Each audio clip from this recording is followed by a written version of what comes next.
जब कभी तिब्बत का नाम आता है तो आंखों के सामने खूबसूरत प्राकृतिक नज़ारे घूमने लगते हैं।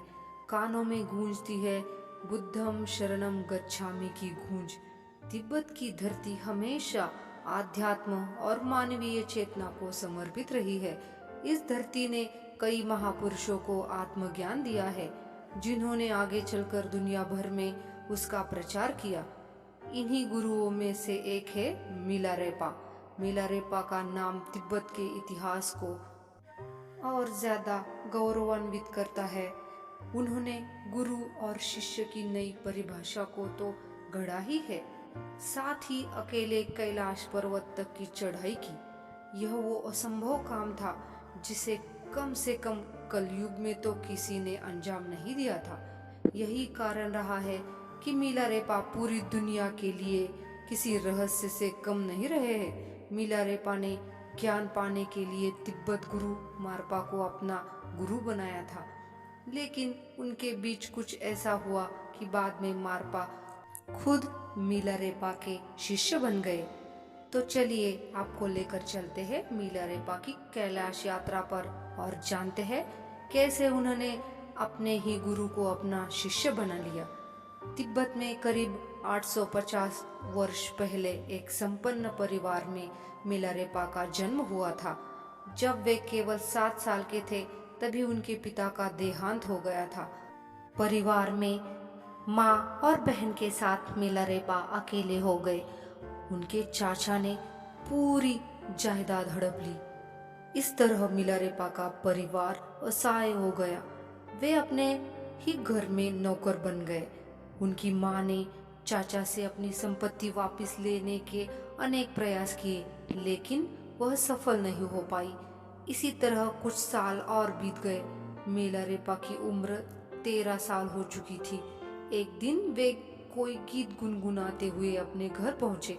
उनकी माँ को इस गुनगुनाहट से परेशानी हुई और वे भीतर जाकर एक हाथ में डंडा और दूसरे हाथ में राख लेकर आई। उन्होंने मिलारेपा की आंख में राख फेंककर मारी और फिर डंडे से पिटाई शुरू कर दी। मिलारेपा कुछ समझ पाते इसके पहले ही माँ के प्रहारों से घायल हो गए। माँ भी अपने बेटे की तकलीफ देखकर बेहोश हो गई। इतना सब होने के बाद मिलारेपा घर छोड़कर चले गए और शिक्षा ग्रहण करने लगे। शिक्षा ग्रहण करने में कई साल गुजर गए।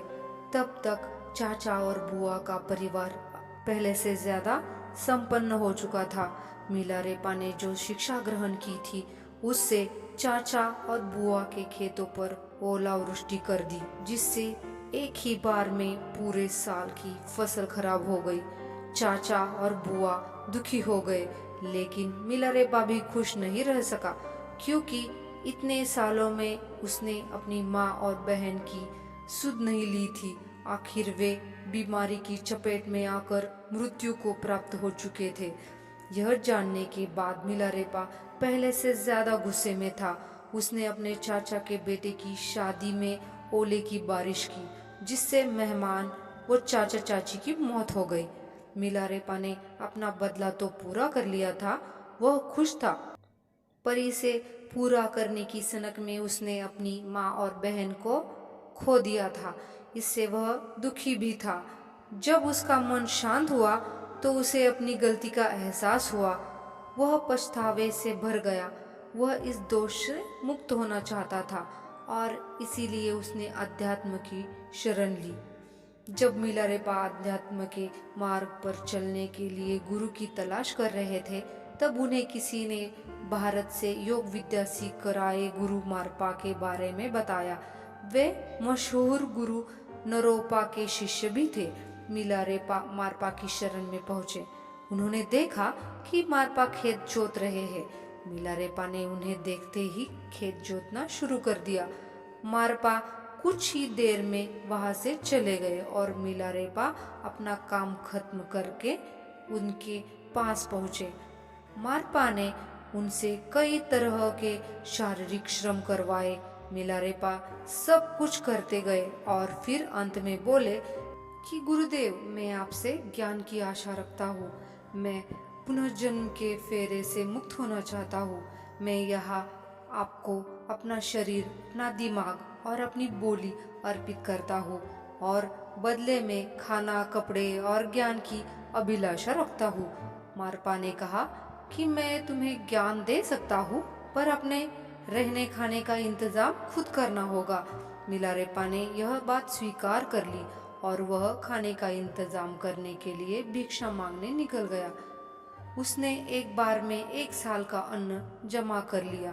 वह अन्न का बोरा लेकर मारपा के घर पहुंचा और उसे जोर से पटक दिया।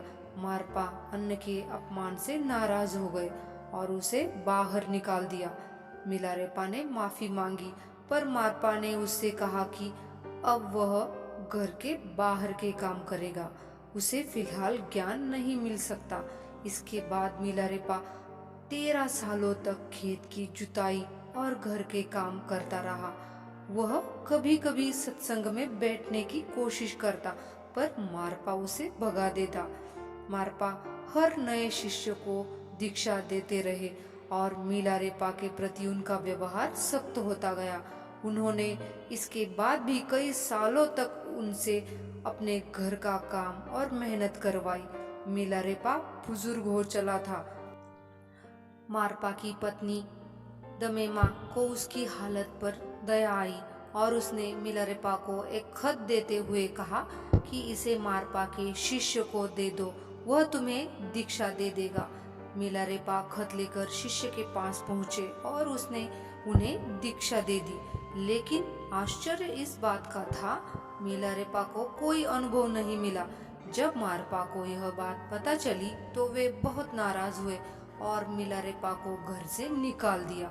इसके बाद मिलारेपा इतना दुखी हुए कि उन्होंने आत्महत्या करने की ठानी।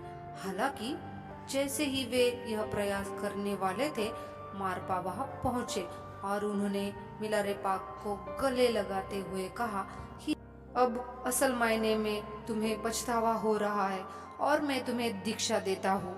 गुरु से दीक्षा मिलने के बाद भी मिलारेपा उन्हीं के सानिध्य में रहने लगा।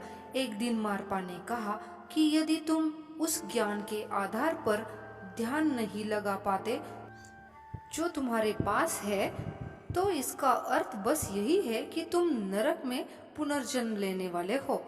मारपा ने उन्हें कैलाश पर जाकर ध्यान लगाने की सलाह दी। 1093 ईस्वी सन में मिलारेपा ने अपनी कैलाश यात्रा शुरू। उनके साथ कुछ अनुयायी भी कैलाश यात्रा के लिए निकले। कैलाश पर पश्चिमी की ओर से चढ़ाई करने पर सबसे पहले कुरला से ही नाम की जगह आती है। यह वह जगह है जहां मिलारेपा पहुंचे तो देवताओं ने उनका सत्कार किया। इसके बाद मानसरोवर झील के पास वे अनुयायियों के साथ रुके। वहां उनकी मुलाकात नारोवान चुंग से हुई। उन्होंने मिलारेपा से वहां आने का कारण पूछा।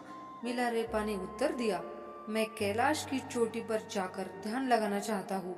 नारोवान ने कहा कि कैलाश पर केवल वही ध्यान लगा सकता है जो बहुत बड़ा अभ्यासक हो। मिलारेपा ने कहा कि आचार्य शाक्य ने कहा है कि कैलाश पर सभी बौद्ध अनुयायी योग साधना कर सकते हैं। यही कारण है कि मेरे गुरु मारपा ने मुझे यहाँ साधना के लिए भेजा है। बातचीत करते करते उन दोनों के बीच में बहस शुरू हो गई।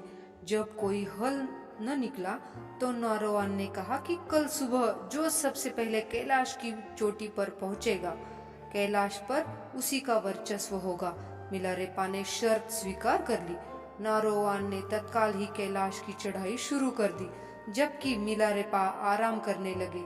नारोवान कैलाश की चोटी तक पहुंचे ही थे कि एक अनुयायी ने आकर मिलारेपा को नींद से जगाया और पूछा कि क्या हमें कैलाश छोड़ देना चाहिए। उन्होंने कहा नहीं। इसके बाद मिलारेपा तेजी से कैलाश पर्वत पर चढ़ने लगे। नारोवान चोटी के कुछ नजदीक पहुंचे ही थे कि सूर्योदय हो गया और सूरज की पहली ही किरण का प्रकाश वे बर्दाश्त नहीं कर पाए। आंखों में तेज चमक लगने से वे कुछ पीछे हट गए, जबकि मिलारेपा आसानी से कैलाश की चोटी पर पहुंचे। उन्होंने दोनों हाथ जोड़कर सूर्यदेव को नमस्कार किया और उनकी रोशनी को खुद के शरीर में प्रवेश करवाया। यह देख नारोवान को अपनी गलती का एहसास हुआ और उन्होंने अपने किए की माफी मांगी। मिलारेपा ने उन्हें माफ कर दिया। इसके बाद उन्होंने उसी चोटी के से कुछ बर्फ उठाकर नीचे फेंकी, जिससे एक छोटे पर्वत का निर्माण हुआ। मिलारेपा ने वह पर्वत नारोवान को देते हुए कहा कि यह तुम्हारे लिए है, जहाँ से तुम हमेशा कैलाश को देख सकते हो। आदिकाल में इस पर्वत को गैंगचुम यानी छोटे कैलाश के नाम से जाना गया।